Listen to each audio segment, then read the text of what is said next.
जहां एक और पूरा देश और पूरी दुनिया सनातन धर्म के इस सबसे बड़े आयोजन का साक्षी बनकर के गौरव की अनुभूति कर रहा है, प्रफुल्लित है, वहीं दूसरी ओर सनातन धर्म के खिलाफ सपारी लेकर के षड्यंत्र करने वाले तत्वों के द्वारा लगातार शरारत पे शरारत करते हुए झूठ के और असत्य के नित नए प्रतिमान भी गढ़े जा रहे हैं। भारत के संसदीय लोकतंत्र की सबसे और सर्वोच्च संस्था देश की संसद में कांग्रेस अध्यक्ष से मल्लिकार्जुन खड़गे और समाजवादी पार्टी के अध्यक्ष श्री अखिलेश यादव का वक्तव्य इस ओर सबका ध्यान आकर्षित करता है।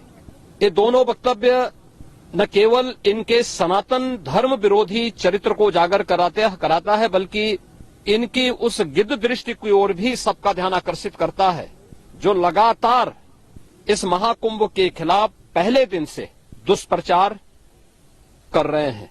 इनका ये बयान न केवल सनातन धर्म पर प्रहार है, बल्कि निंदनीय भी है और शर्मनाक भी। कांग्रेस अध्यक्ष का यह कहना कि प्रयागराज कुंभ में मौनी अमावस्या के दिन हजारों लोग मर गए, हमें अफसोस होता है। एक इतना वरिष्ठ नेता, कांग्रेस देश की जो सबसे पुरानी पार्टी है, उसके अध्यक्ष से अपेक्षा की जाती है कि वो एक मर्यादित बयान देश की संसद में रखें, और इतना गुमराह करने वाला बयान, झूठ पे झूठ। ऐसे ही समाजवादी पार्टी के अध्यक्ष का बयान, एक प्रतिस्पर्धा दोनों दलों में है, कौन कितना सनातन विरोधी वक्तव्य दे सके। कहना कि कोई आंकड़े नहीं दिए गए, यहां से प्रशासन से जो बयान जो आंकड़े दिए गए, उन आंकड़ों को मैंने भी सबके सामने रखा। घटना दुखद थी, हर व्यक्ति दुखित था, और जितने क्विक रिस्पांस से मेला प्रशासन, police, NDRF, SDRF, civil defence, इन सब ने मिलकर के घायलों को हॉस्पिटल पहुंचाने का काम किया, अपने आप में एक मिसाल है। करोड़ों लोग प्रयागराज में उस दिन उपस्थित थे। ये दोनों दल चाहते थे और सनातन धर्म विरोधी चाहते थे कि बड़ा हादसा हो जाए। हमारी पहली प्राथमिकता थी कि किसी भी स्थिति में इसको हम जीरो हादसे तक लेके जाएं, लेकिन दुर्भाग्यपूर्ण तरीके से एक घटना घटित हुई। लेकिन जितने क्विक रिस्पांस से प्रशासन ने और सभी संबंधित संस्थाओं ने कार्य लेकर के उन्हें हॉस्पिटलाइज किया, उसमें कुछ लोग उस हादसे के शिकार हुए, वह दुखद है। उन सभी परिवारों के प्रति हम लोगों ने अपनी संवेदना भी व्यक्त की और उसके लिए कुछ आर्थिक मुआवजा भी घोषित किया। यद्यपि किसी व्यक्ति की कमी मुआवजे से नहीं हो सकती, लेकिन तब भी हम लोगों ने एक प्रयास किया, घायलों का प्रॉपर उपचार कराया। वे सभी घायल आज भी कुछ प्रयागराज मेडिकल कॉलेज में हैं, बाकी अपने परिवार के सदस्यों के साथ चले गए हैं। मैंने भी, मेरे साथ मेरे मंत्रियों ने भी, प्रशासन ने भी, प्रदेश के मुख्य सचिव ने भी, प्रदेश के डीजीपी ने भी उन सभी लोगों से मुलाकात की थी। और मैं तो देखकर बहुत चौंक था कि जो लोग प्रयागराज मेडिकल कॉलेज में भर्ती थे, जब मेरी उनसे बातचीत हो रही थी, तो उनमें से सभी लोग कहा, उनके द्वारा कहा जा रहा, साहब व्यवस्था में खामी नहीं, लेकिन हमारी किस्मत है या फिर ऐसी स्थिति पैदा हुई। और उनके सभी पहलुओं को लेकर के सरकार भी जांच करा रही है और उसके लिए एक न्यायिक कमीशन भी हमने तत्काल गठित किया। लेकिन हमारी पहली प्राथमिकता थी कि जो ये लगभग 8 से 9 करोड़ लोग प्रयागराज में उपस्थित हैं, इन्हें सुरक्षित उनके घरों के लिए वापस भेजना।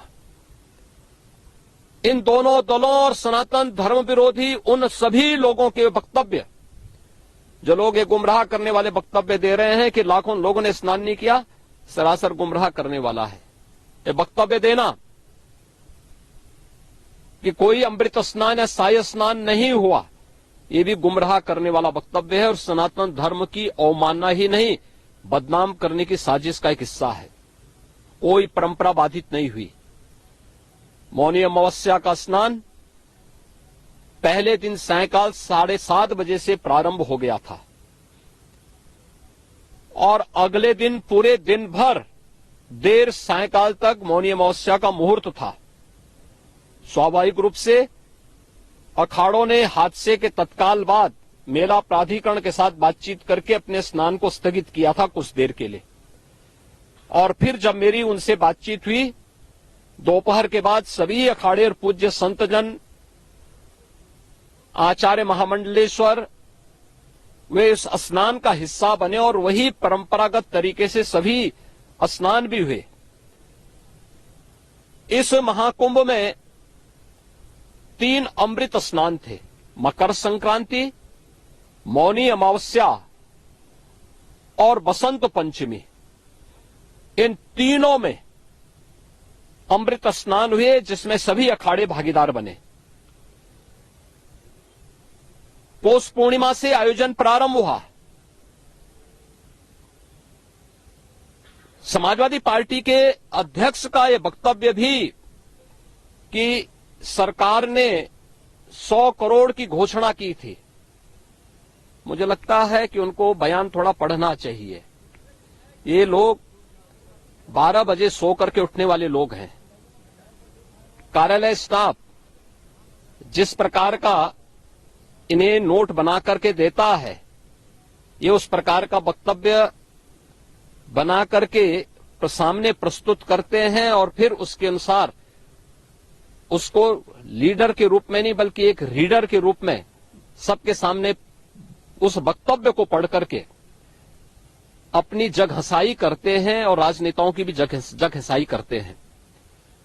यही स्थिति इन्होंने, मैंने बार बार कहा कि महाकुंभ में 40 से 45 करोड़ श्रद्धालु इस पूरे महाकुंभ के आयोजन में भागीदार बनेंगे, और मुझे बताते हुए ये भी प्रसन्नता है कि पिछले 22 दिन के अंदर इस महाकुंभ में 38 करोड़ श्रद्धालु अब तक यहां आ चुके हैं।